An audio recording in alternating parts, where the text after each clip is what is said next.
Justement, vous avez parlé de développement vert et on voit qu'au cours des 10 dernières années, la Chine a lancé avec 31 pays un partenariat vert dans le cadre de la ceinture et la route. Donc, pouvez-vous nous expliquer davantage les résultats concrets dans ce domaine? Les résultats ne sont pas à la hauteur des attentes, ça c'est clair. Pourquoi? Parce que le développement de qualité n'a pas été bien défini. Bien défini. C'est quoi le développement de qualité?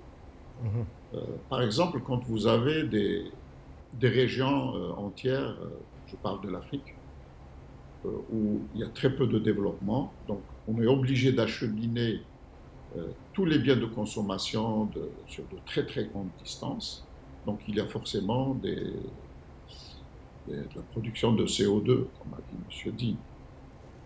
Donc il faut redéfinir un peu ce concept de développement de qualité. Développement de qualité, c'est faire en sorte que les déplacements des biens et des services ne se fassent pas sur de trop grandes distances. Donc, avant, on avait une route, la route de la soie. La soie était produite en Chine et consommée dans le reste du monde. Mais par la suite, la soie s'est développée euh, dans d'autres régions du monde et les déplacements ont été moindres. Aujourd'hui, la Chine, ce qu'elle est en train de faire est très judicieux en essayant de développer des régions entières en Afrique dans un cadre de partenariat, de coopération, gagnant-gagnant, bien entendu. C'est-à-dire qu'on transfère le développement. On ne transfère pas que les marchandises, mais on transfère également le développement. Ça permet de fixer les populations, ça permet de diminuer les migrations clandestines et souvent dramatiques, et ça permet d'élever les niveaux économiques, culturels, scientifiques de ces régions défavorisées. Redéfinir le développement, ce développement de qualité, c'est très lié avec le développement durable, le développement vert. Par exemple, le reboisement. Le reboisement massif est une nécessité absolue. Encore, qu'il est encore plus important, je dirais, que la lutte contre le réchauffement climatique.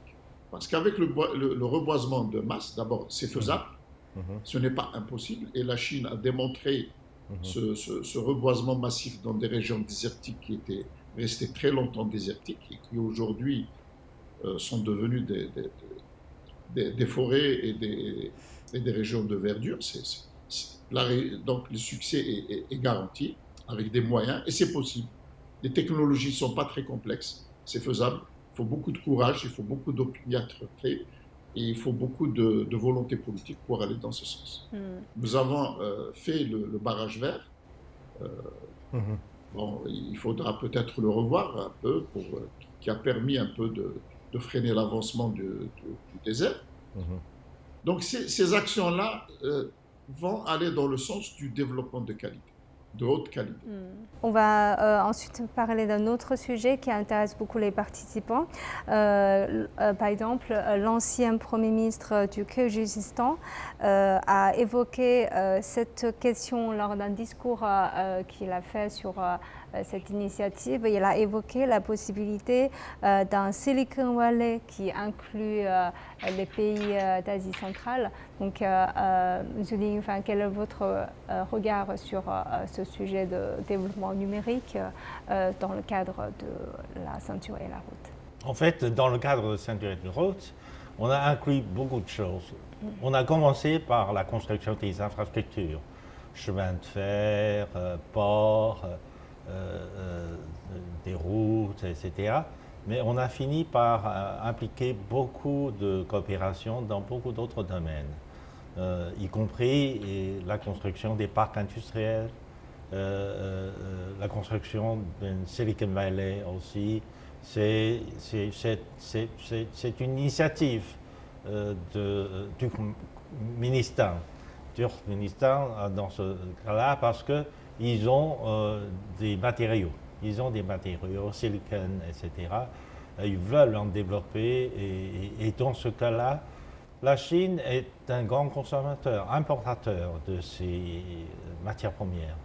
Mais la Chine avait l'habitude d'importer aussi des produits finis, des États-Unis, etc., c'est-à-dire des puces, des semi-conducteurs, des produits semi-conducteurs, etc., comme les États-Unis ont l'intention de monopoliser et d'utiliser des produits semi-conducteurs comme un instrument de stopper la Chine sur sa voie de développement, etc., la Chine se sent obligée de développer sa propre industrie semi-conducteur, bien qu'elle ait dans le passé un secteur semi-conducteur pas très développé.